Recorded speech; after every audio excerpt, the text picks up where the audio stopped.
Hey everyone, this is David Schloss here. Wanted to record this quick little video for you breaking down what exactly you need in order to get started with Facebook advertising, specifically from a client or agency standpoint.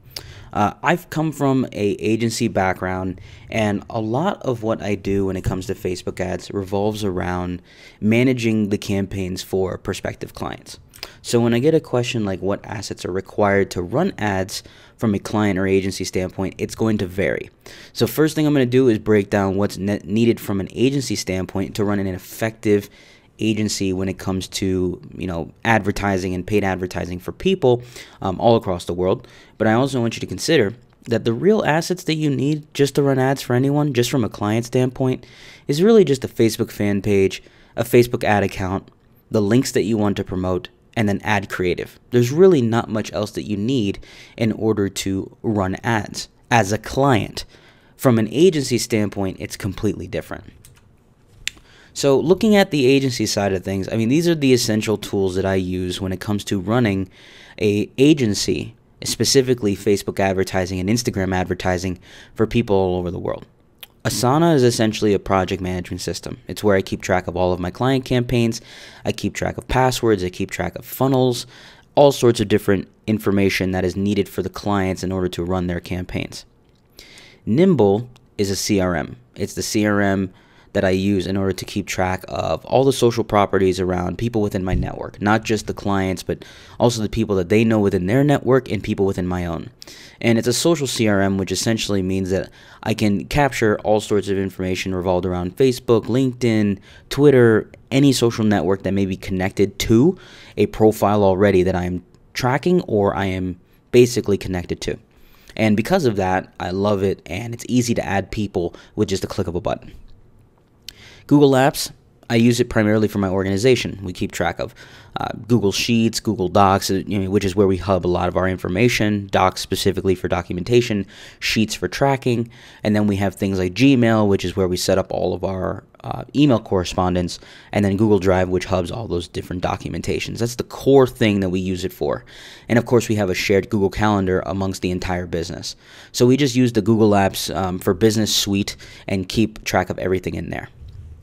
Lucidchart, on the other hand, is where we mind map out a lot of different campaigns, different types of funnels, coaching funnels, webinar funnels, mini site funnels, self-liquidating offer funnels, anything that's funnel related, we map out within Lucidchart. It's basically just a mind mapping software. Keeper is where we hub all of our passwords. It's very, very easy to use. It's primarily so that, similar to LastPass, it doesn't share the actual password that goes along with each of the different websites that we use. And I use Keeper primarily for sharing passwords within my organization. And we also use LastPass primarily because a lot of our clients use LastPass. But Keeper's for internal stuff. Facebook advertising, that's the obvious. That's the platform that we use in order to advertise all of our clients. It automatically has Instagram as part of that network too, which is great. And so the main thing to keep in understanding of with regards to Facebook is that you're going to be essentially keeping track of everything inside of Business Manager, which we are going to talk about in more depth shortly. But essentially, once you are connected to the Business Manager, the rest of it's pretty easy. It's all hubbed within there. Everything from fan pages to ad accounts to pixels, everything is within that one area. And so you really don't have to organize too much because Business Manager is almost like having a CRM for all your accounts. And then lastly, Dropbox for Business. This is where we keep files that come from our clients. This is where we keep a lot of video content that's primarily for sharing to new people in the organization. And then everything's backed up in the Google Drive. But we use Dropbox for Business when it comes to files sent from clients. Whenever they want to share stuff with us, they usually share it from Dropbox. And so we use Google Drive and Dropbox interchangeably for files, but that's how we keep track of everything. All the files that are in Drive or in Dropbox are automatically linked to in Asana whenever we need to reference something. Nimble's the CRM to keep track of all the the content or the contacts, between all the different clients and myself. Keeper for passwords, Facebook for all the advertising, and Lucidchart for mind mapping everything. It's really that simple in terms of establishing a Facebook agency or an advertising agency for that matter. These are the essential tools that we use in order to keep track of everything. But when it comes to doing it as a client, all you really need is a fan page, an ad account, your Business Manager, and the links that you're going to promote, and some ad creative.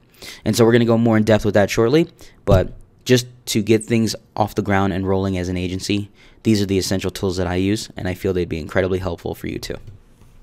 I wanted to break down for you in this video how you go about using the Business Manager and making sure that you set it up correctly. Now, for those of you who do not have a Business Manager or an Ads Manager, this is going to be the video to watch, because I'm going to make sure that you set everything up correctly so that you can manage your own agency or any sort of client campaigns from the correct place. So, first off, if you have not set up a Business Manager, you need to go to business.facebook.com/overview. Every profile is essentially allowed to create at least one business manager. So as you can see here, when you click on create account, it's going to open up the settings for you to create a business manager. Now, here's the thing.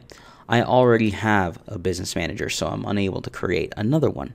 But most profiles are able to create at least one, sometimes even two business managers. So I would create at least two if it's possible.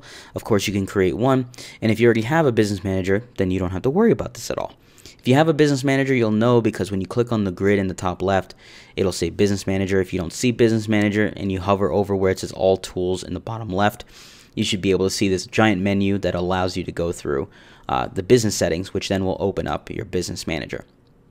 And so essentially, just so you all know, the whole purpose of Business Manager is to create more than one ad account. It's also your ability to organize and keep track of fan pages and ad accounts and assign permissions to people in your organization. There's all sorts of things you can do. There's reporting, and so it's very easy to use. Now, when you open up your Business Manager, it's going to look very much like this, at least for me. Because I'm connected to so many different ad accounts, I'm going to constantly be seeing accounts, I'm going to see pages, and so for me, whenever I'm looking to work on my accounts, I'm going to go to the top left and click on Business Settings. So this is where you're essentially able to, add partners, you add people to your organization, you are going to be able to add pages. So when you're looking to add a page such as your own to this, you would click on the button that says Add. You would add a page. Adding a page is essentially adding a page of your own that you will have admin rights to. Requesting a page is what you would use in order to add yourself to a fan page of a client. And then you also have things like your ad accounts. So under ad accounts, very similar situation. You click on Add. This allows you to add previous accounts that you may have by doing an add an account permission here. You're going to actually add this account, claim it to your business manager, and thus they will say it's ownership under you.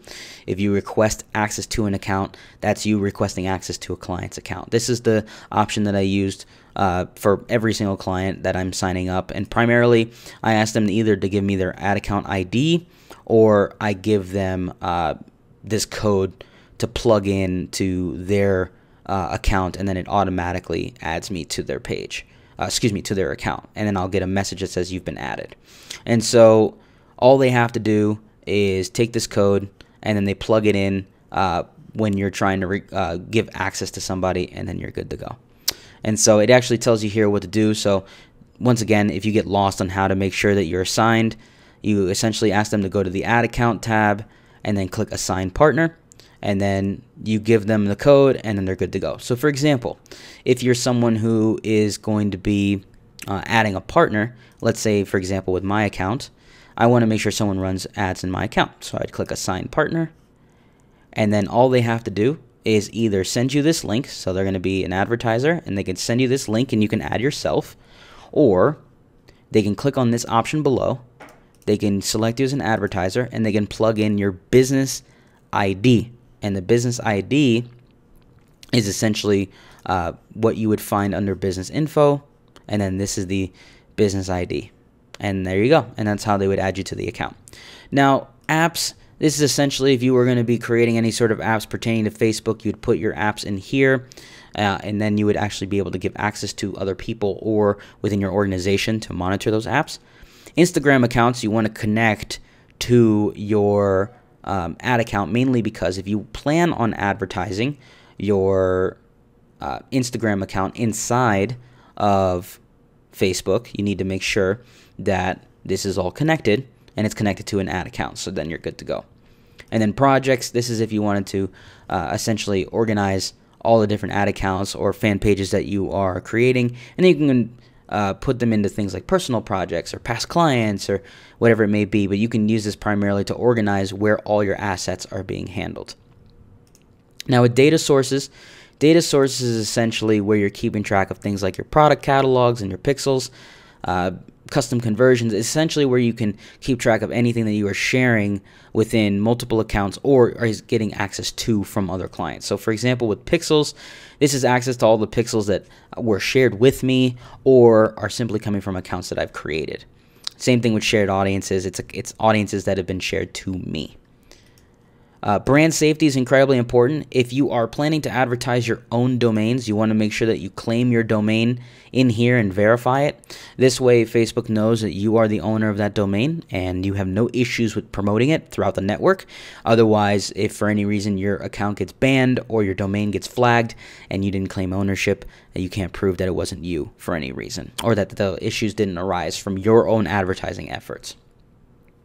Now, what's the difference between what I'm showing you in this business manager versus the ad account ad manager? So let's open up an ad manager here, and I will show you exactly the difference. So business manager is essentially for organizing all of your assets, whereas the ads manager is where you are creating all sorts of advertising. Not only are you creating advertising, but this is where you are looking at all the different ad accounts. Anytime you open up an ad account inside of Business Manager, you are essentially opening up the Ads Manager in order to edit audiences, edit advertising campaigns, so on and so forth. So in the next video, we're going to break down finding an audience, setting up a campaign, placing your ad, and then you're good to go when it comes to using the Ads Manager and setting up a campaign from start to finish.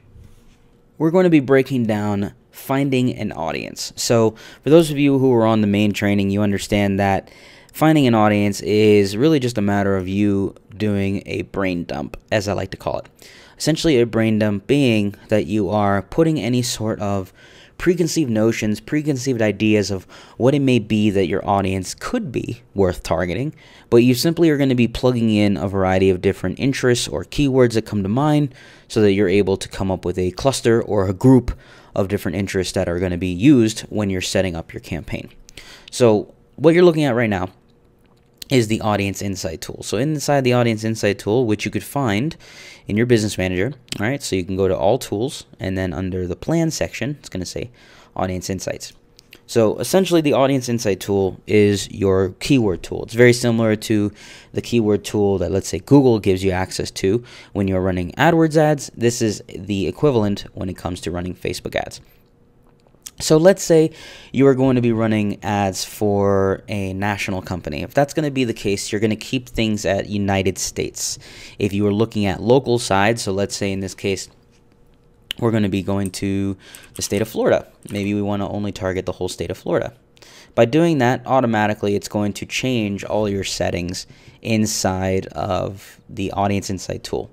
If you go even more granular, and let's say Miami, Florida, then as you'll see here, that data changes again, and there you go. You'll notice that every time you do that, the monthly active people changes. It changes every time. And if you want to know what that means, simply hover over this icon. It gives you a detailed overview as well as what's included in here.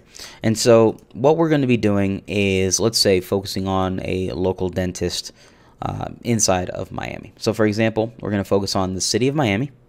We'll leave it at, let's start with 25 and older. Just simply from my own experience, 25 and older is where most people are spending money. We're going to keep it at men and women.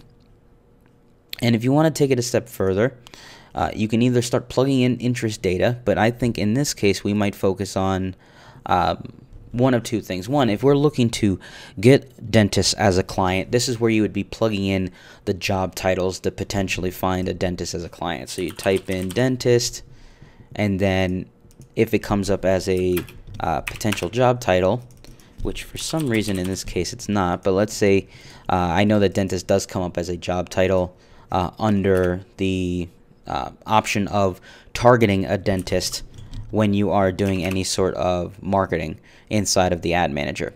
But let's say you wanted to search by a job title, maybe you wanted to search by any sort of cultural affinity, political party, life events. Life events are incredibly important if you're working with someone like a gym. So, for example, if you're working with gyms, you could do some sort of targeting for, you have an upcoming birthday, you can give away a trial to, a membership to the gym. Maybe they just moved to the area, they got a new job, you can offer them a free trial as a welcome to the neighborhood. And so on and so forth. There's a variety of different things. And so, with that being said, if you are looking at it from the standpoint of I am marketing for a dentist or for a company, a lot of your targeting is going to be specific to interests, age, and location. When you're working with someone like a dentist, you're really just focusing on location, age, and you don't really need to focus on interests at all.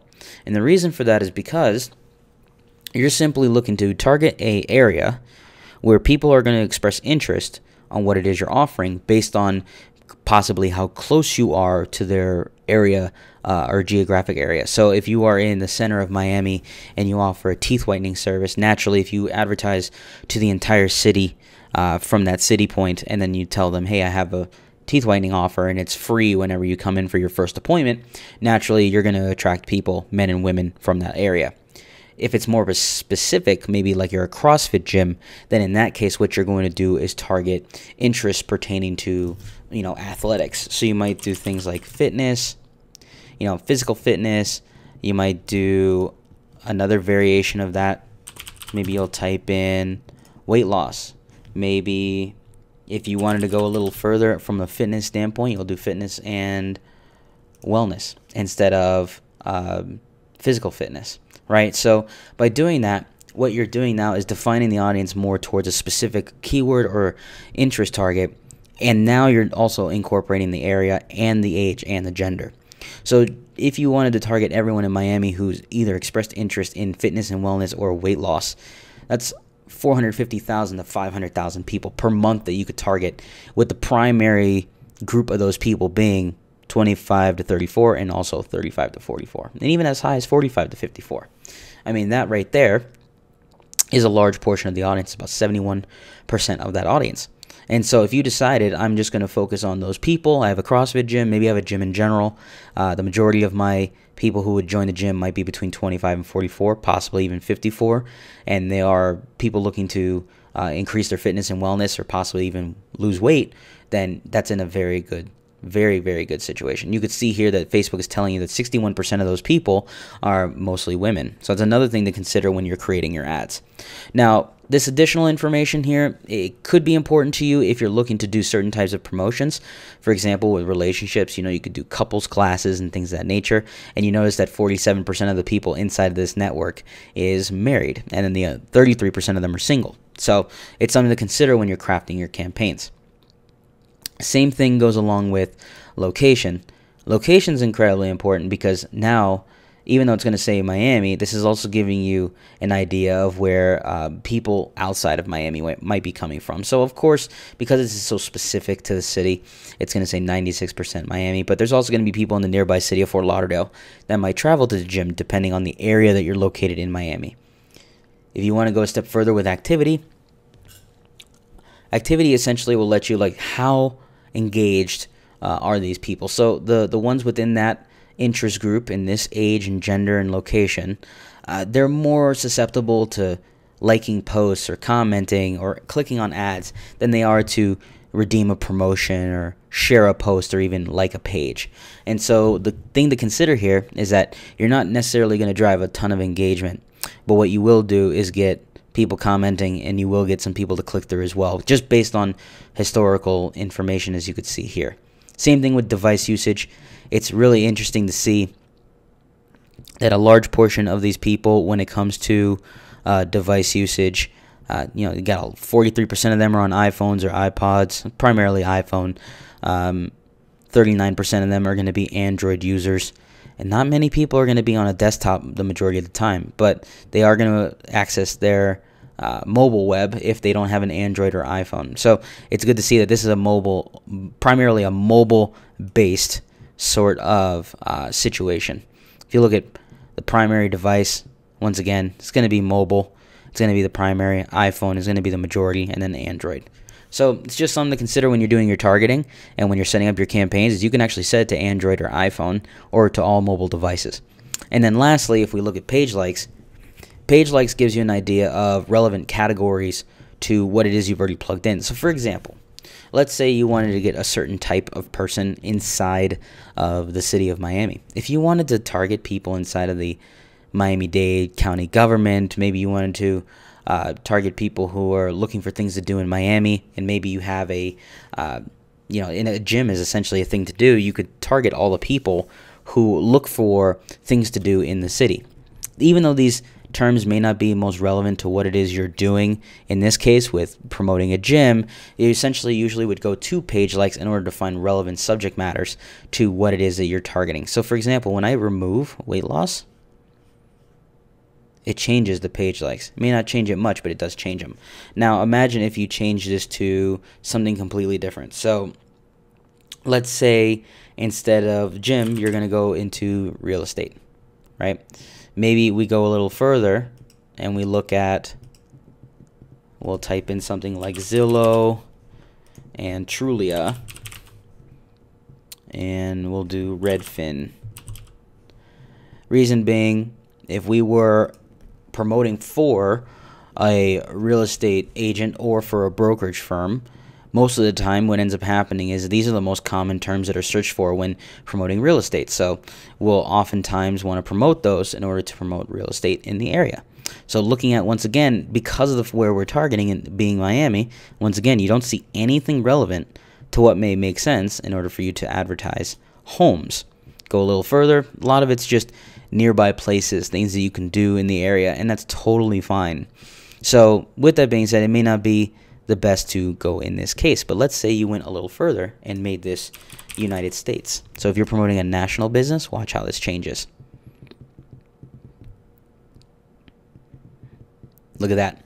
So now it changes completely. So if you are going to be promoting something nationally in the whole US and you want to target Redfin, Trulia, and Zillow because of the most popular real estate sites, the people who are following or are interested in these terms also follow or are interested in all these different subjects. Now, once again, it may not be most relevant, but HomeAway is. HomeAway is very, very similar. It's a local travel website. It's also a site very similar to Airbnb. It's what people look into when they're looking to rent a place. So go a step further. You'll see not many things are relevant. Oh, there's Zillow again. So that just validates that we're on the right track here. We go even further. Now, when we look at public figures, Joanna Gaines, HGTV star, right? And that is more towards real estate because what she does is flip homes. So she flips homes. There's HGTV. So these are all real estate related, especially when people are looking to find a brand new home. You know, there's going to be people who are interested in Joanna Gaines that want her style when it comes to a home. And if you have a style very similar to hers for a house you're selling, then you would want to target her people in that area that you plan on targeting. Go a step further. As you can see, we can just keep going more and more and more. Homemaking.com, same thing. It's related in a sense where people are looking for homemaking ideas when doing a search for this sort of site. Now, let's look at whether or not homemaking.com comes up as an interest. Well, homemaking does. So what happens is when you put in that new interest, these change. And so you just have to simply go through this same exact process over and over and over until you come up with a group that you're happy with in terms of being able to run some ads. So if I were going to be promoting something in the real estate space, I got 4 interests here. I can continue to go through and find more. Maybe I want to find influencers in the real estate space. Maybe I want to find popular websites. You know, I could plug in more, you know, pertaining to, you know, bigger houses or biggerpockets.com. Maybe I want to look into real estate investing if I'm looking to sell off homes in an area for investors. So there's a lot of opportunity here, but essentially what we're doing is brain dumping our ideas into this section, seeing what we come up with, looking at the page likes, finding more ideas, and now taking all this information and preparing ourselves for the campaign setup. So in the next video, we're going to go ahead and set up a campaign utilizing one of my existing clients and the research I'd previously done for them, and then go through that whole process of creating a campaign and placing the ad. So what we're going to do is create a brand new campaign from scratch, and what we're going to do is set up a a campaign that I typically like to run when it comes to video ads, which is video views. The same way that you would set up a website conversion ad, a traffic campaign, same setup when it comes to video views. Now, like I said, the main reason why I'm starting out with video views is mainly because it is the campaign style that I like to run first when I'm testing out a video ad, simply to see if people are going to click, also to see whether or not it is something that's creating engagement. And so in setting up this campaign, I'm going to show you how to go about creating it and then also placing an ad. So since I already have a video views campaign here, what I'm going to do is actually set up everything from scratch so you can see how I went about doing that. So I'm going to copy this. Okay, so you click create, the green button on the left, and I typically select on the quick creation method because it's the easiest when it comes to setting up a campaign. Now you'd label your campaign name. I typically like to label it with the initials of my business, and then GA is the name of the business, so this is Grace Alley, and then the campaign itself. So video views, that's the objective. We're going to switch that here in a moment. Okay, and now it's video views, and then what I'd like to do is focus on how I'm going to set it up. So I'm going to focus on interest, and I'm going to do auto bidding and auto placement for this example. So if you wanted to put auto, you can do that. I like to just keep it auto because I know what it means, and then because I'm doing a second version of this campaign, I'm V2. Now what I like to do here is put a star and a star because it creates a essentially a template of each of the ads, each ad and the audience as we're creating this entire campaign. So when you click on Save Draft, see it's creating everything. So what you'll see here is it's in green, right? And because it's in green, what that means is that it's in draft mode. So I click on filter and then filter by selection just to make sure that I can see this one ad. Okay, so now clicking on the second tab, which is ad sets, you see that this is now the ad set section. This is where you're plugging in all your interests. So you want to click on the edit button, and this is where it's going to open up all the different settings to set up your campaign. So most of the time I set up my budgets at about $20 to $25 a day in the beginning. So we're just going to leave this at 20. But as you can see on the right hand side here, you have the reach, you have the amount of average views you would get based on that reach from the dollar amount. So if I change this to 10, obviously it goes down. So keep that in mind as you're plugging in all your data, that this changes as you're plugging everything in. So I know that in this case, 25 and over is what I like to start with. English when it comes to the language. If you want to put any other language, you know, if you're in, for example, like the state of Florida, primarily South Florida, you might also target Spanish if you're planning on writing an ad in Spanish. And then we start plugging in interest.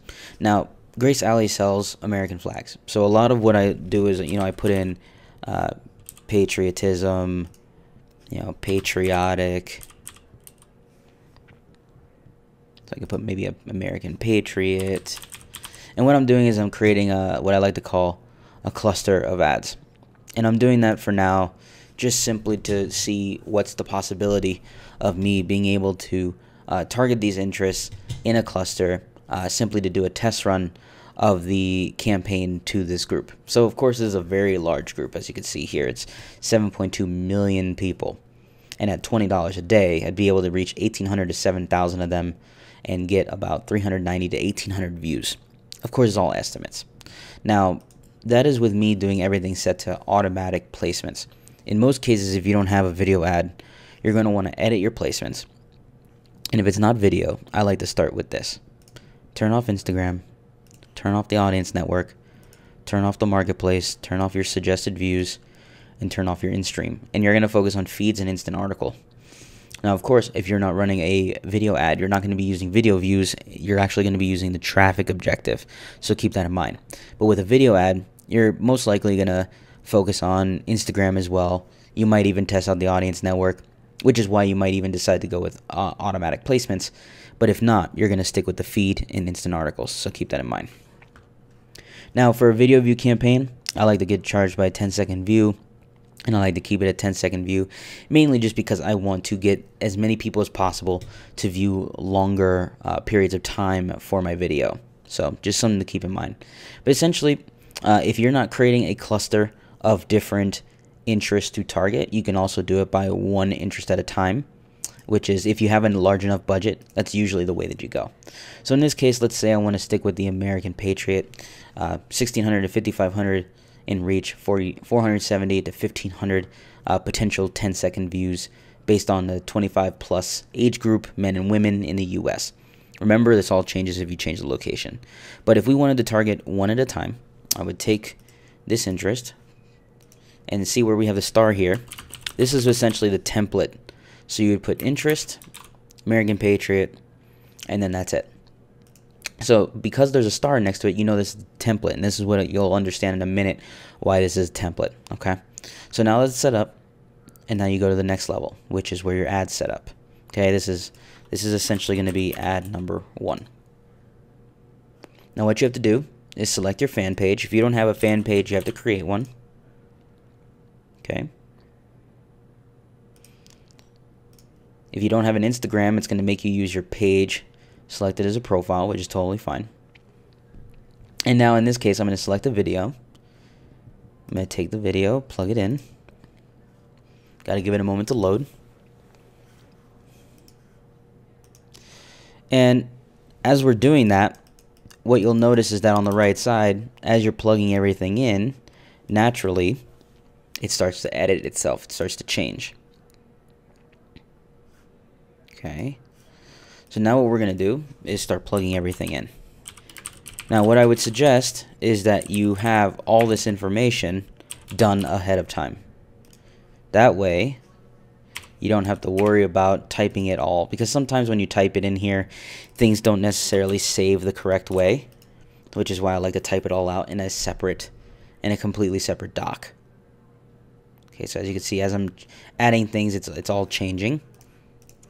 Okay, so now we're going to plug in some of our copy, and we're going to also plug in our headline. So if you're someone who likes to do everything on the fly, that's totally fine. Nothing wrong with doing it in that way. Just keep in mind that it's going to be a little more difficult to essentially create the ads if you're having to type everything, like I said, because it all changes in the side. So I'm going to copy my headline. Okay. See, now every time I make a change, I wait a minute for it to populate. That way it doesn't delete. Okay, so as you can see, this is what it looks like on mobile. If you want to look at desktop, you would simply click on the drop down up here. You click on desktop, and this is what it looks like in desktop. Okay, so now we're going to plug in our newsfeed link description. This is essentially the description that goes underneath the headline section, as you can see there. And then lastly, we're going to plug in the main text. And there you go. So now you have the page, you have all the text above, you have the video, you have the thumbnail, you have the headline, and you have the newsfeed link description and the call to action, which is, in this case, we'll put it as shop now. Now remember, you have to install your pixel, which in the next video you're going to learn about pixel placement. And when the pixel has been verified, it's going to show as green here, meaning it's verified. Now that everything is set up here, just in case we want to choose a different thumbnail, you simply select on the thumbnail, and then you choose the option to choose the next one. Now this is the first ad that we're creating. Now let's say maybe I want to test another thumbnail. Simply click on the duplicate button, click duplicate. And now we're going to label this number 2. And then we're going to just choose another thumbnail. Let this load. And there you go. Now we have 2 ads in one ad set. Okay. And then all we have to do is publish it. Now the error here is basically talking about Instagram, so I'm not worried about that. You click publish.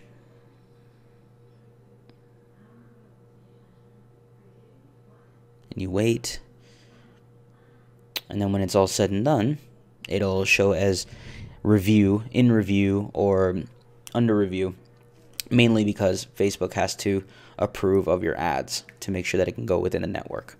Sometimes it takes a little bit longer than usual, but in this case it should be live any second now. Okay, now you can see here in review.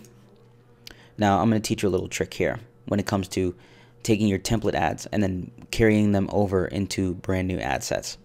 So you go here, you open up your ad, and in the top right you see this little icon, and then you'll see these two options, Facebook post with comments. So you open this up. We're going to do this for both ads. This is ad number 2. And you'll see why in a minute. So before we open up those posts, what we're going to do is go back to the ad sets. And remember, this is only targeting one interest. We're going to click duplicate in the original campaign. Okay. And now we have a brand new ad set. We're going to erase the star because now we're creating ad sets that aren't in a template. And we're going to look at some of these suggestions. Let's just say we're going to target flag of the United States. Okay. Take this, copy it, so we know what interest we're targeting. Paste it at the very top. And now we're going to go to the ads over here, ad 1 and 2. So we're going to remove the star. Okay, we're going to do the same thing from ad number 2. And you guys are going to love this. So when you start to work on ads, such as the ones that are starred, when you start to get social proof, what you want to do is take this ID in the URL bar here. This is ad number 1. You want to copy it. And in ad number 1 for the new ad set, you're going to click on existing post. Okay, you wait for it to load. Sometimes it takes a little longer than it needs to. And you're waiting for the option that allows you to paste in an ID. Now the reason why you're going to do this is because now every time you copy over this ad set and change the interest, it's going to carry over the social proof of this ad, this individual ad, every single time. And I'll show you an example in a minute. So we just copied over ad number 1. We're going to do the same thing with ad number 2. Okay, we go to existing, paste it in, and done. Saving, save the draft.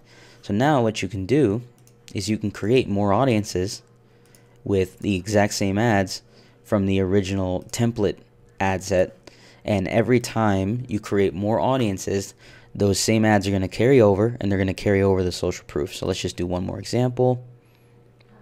We'll do America the Beautiful.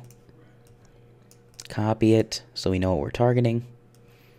Put it up above. Okay. Now you save it. And watch what happens once this is done. Let me show you what it looks like. Okay. So we go to America the Beautiful. We look at the ads.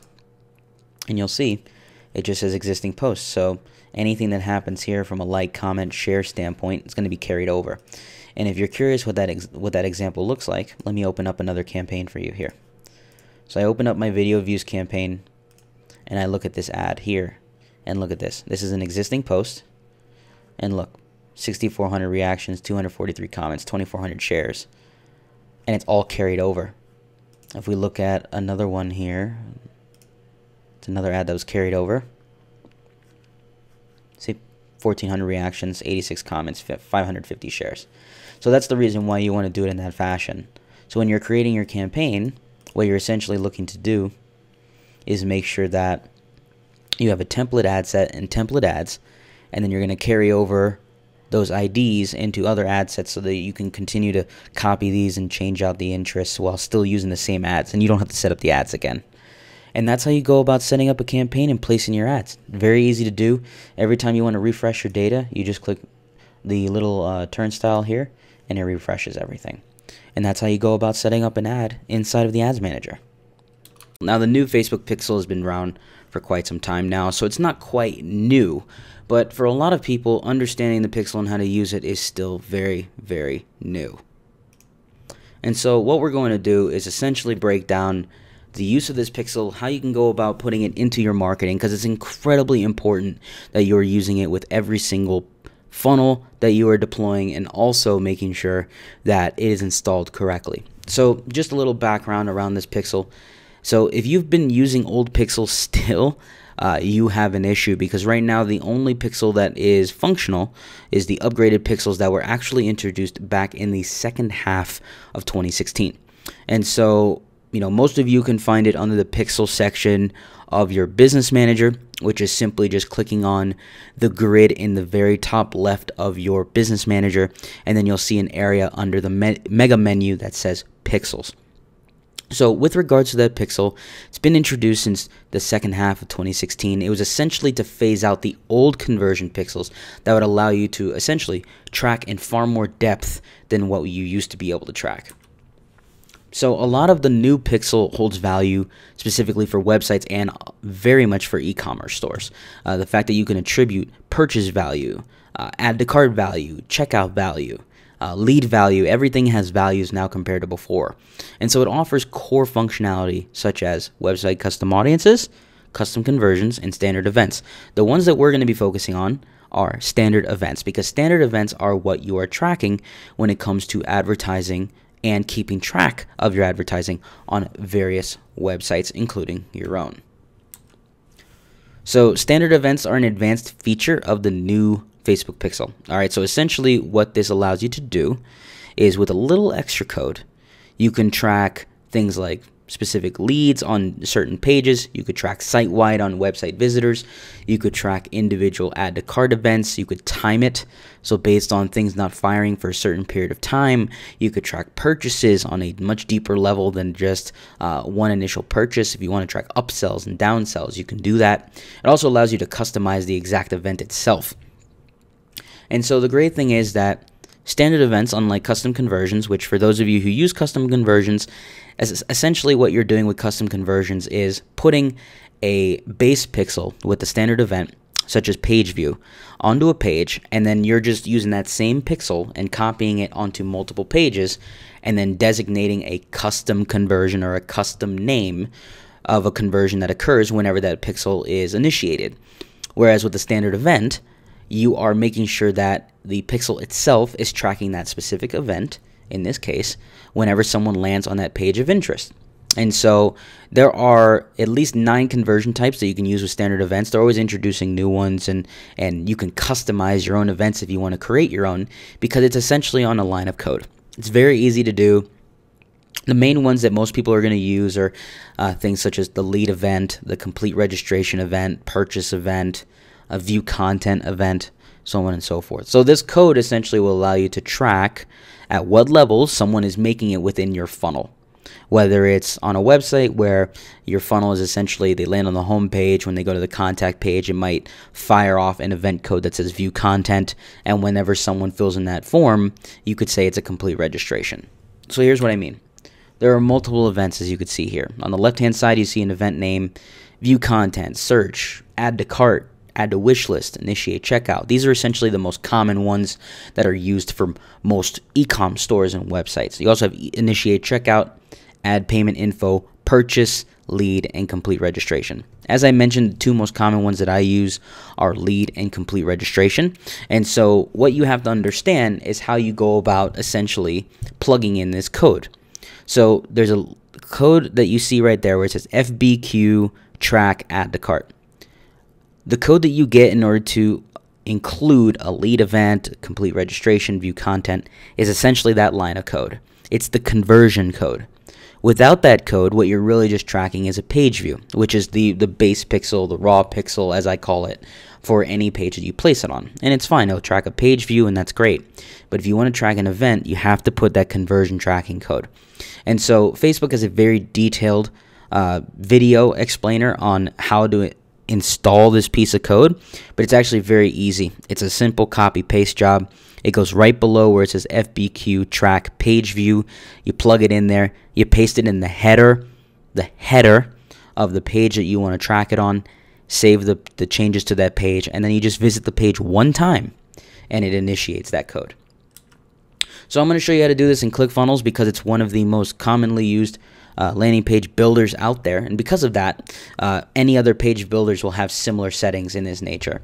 So within ClickFunnels, there's a section called tracking codes. When you open up the tracking code, all you're really doing is putting in that pixel code. You're pasting it in so that once you save the page changes, it now appears in the header, because all pixel codes need to be at least in the header in order for them to fire.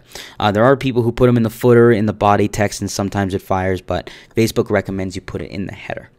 So when you do that within something like ClickFunnels, there's a section that says custom tracking header. That's where you're going to be plugging in everything, and that script code, when plugged in there, you then save your changes, and when you visit the page, if you have the Facebook Pixel Helper tool, which is an extension for Chrome, it'll show you whether or not that pixel is firing correctly, which if it is, it'll have a green check mark. If it's not, it'll be in red, and then you just simply have to reinstall the pixel. The point is that the pixel has to be in the header of any page that you want to track, and if you want to track a specific event, well, you have to plug in that event just below where it says FBQ track page view in the pixel. But it's very easy to do, just takes a little bit of practice, and this is how you go about putting together pixels all throughout your funnel.